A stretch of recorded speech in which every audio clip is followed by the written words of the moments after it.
lot of new moms feel like, oh, when I go to the hospital, they're gonna take care of me. We even birthed at a breastfeeding or a baby-friendly hospital where they prioritize breastfeeding more than other hospitals in the area, and they have like, it's like an accreditation or whatever. And that's really cool, and I was excited about that. But honestly, breastfeeding was really not on the priority of the nurses, so I had to advocate and ask for myself. So when you're at the hospital, the first tip is to protect the golden hour. Now, if you don't know what the golden hour is an hour after birth, and that is your time to start breastfeeding. That's your time to trigger to your body, okay, we gotta start making milk. The baby's out, the placenta is out. It's time for us to make milk for this baby. And a lot of moms who take advantage of the golden hour have a more successful and longer breastfeeding journey overall. It also helps with your milk production. I don't know if I want to say I had an oversupply, but I definitely had a lot of milk. I pumped up to like 10 ounces at a time every 3 hours whenever I was pumping. And I was very grateful for that. And I think a lot of that is because of these tips that I'm sharing. But I did have to protect the golden hour. So after Joshua was born, I wanted to breastfeed right away because I knew that's what I was taught to do from my lactation consultant, and I wanted to make sure that happened. And the nurse was like kind of annoyed that I asked for that, again, because we did have such a complicated birth situation. They were trying to make sure that I was stable and all of those things. But I did have to ask, and she did honor it after I asked. And if I just kind of waited for her to bring it up, it would have never been done. And I don't know what would have happened to my supply. And my supply was super important given all of Joshua's needs and everything like that after birth. The main thing that I'm hoping you take from this video is that successful breastfeeding doesn't just happen.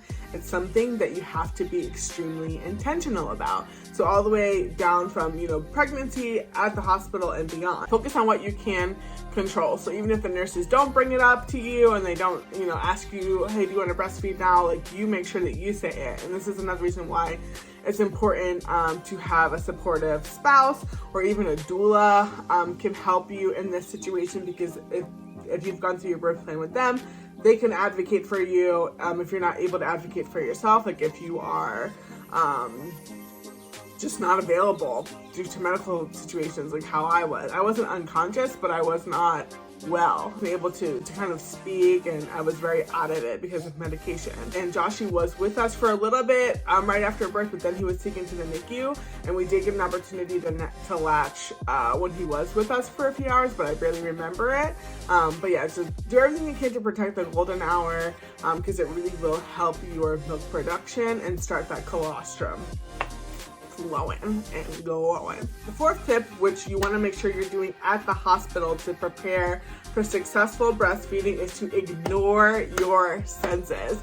So there's a lot of things happening if you're at the hospital giving birth, especially as a first-time mom. You're feeling a lot of things. People are poking and prodding you after birth, trying to make sure everything is stable, make sure baby is stable, and your main job is to focus on breastfeeding. Like those first couple of hours, that's really your only job. Everybody else will stitch you up or patch you up or whatever needs to be done. Everybody else will take care of that. I know for me, I was pretty discouraged the first day or two after Joshua was born, because number one, we latched for like literally 10 seconds, and I could feel him, but nothing was really happening. I was expecting like milk to squirt out at that moment and that's not what happened, and I had to start pumping when he was in the NICU. We had an incredible lactation consultant that worked at the hospital, and she was a specific lactation consultant for NICU babies. I didn't know that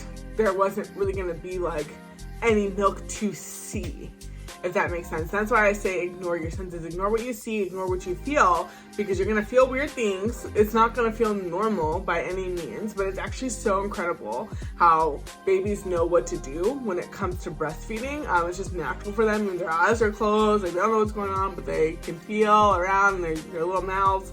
It's just the cutest thing, and there's definitely videos of it on YouTube that you can look, and I definitely encourage that. I know that's kind of weird to say, but I think that will help, is to know, like kind of get vision for what it is that you're looking for or that you want to achieve. Because a lot of times you're like, oh, it doesn't look like this or it doesn't look like that, so I'm doing it wrong. And it's like, no, like this is normal. So yeah, ignore your senses, ignore the amount of milk or colostrum that you are seeing or not seeing, just keep going. It may take a couple days. It will take a couple days for your milk to come in. I don't think it's normal for your milk to come in the day that your baby is born, but I could be wrong. I think mine took 2 days to come in, and when it came, it came. I felt like Laura Croft, like boom, like hard as rocks. But I was also so happy because I was like, oh my gosh, my milk is here, it's Christmas. I was very happy about that, but it feels very strange, feels very, very heavy. So just ignore your senses. Another reason why you want to lean on your lactation consultant, because they'll let you know what's normal, what's healthy, what you should be expecting. Well, a lot of times, like, you know, your family, they don't know, and they'll make you feel weird about it. Like, oh, that didn't happen with me when I had you, and it's like, yeah, you don't want to lean on that. You want to lean on, you know, the professionals. I even remember the lactation consultant brought a syringe of like 0.5 of colostrum to Joshua in the NICU because she was like, this is great. This is so exciting. And I was like, really? Okay. So yeah, that was really, really, really good, and I'm glad that I didn't pay attention to what I saw. What do you think about breastfeeding? Are you excited? Are you nervous? Let me know in the comments.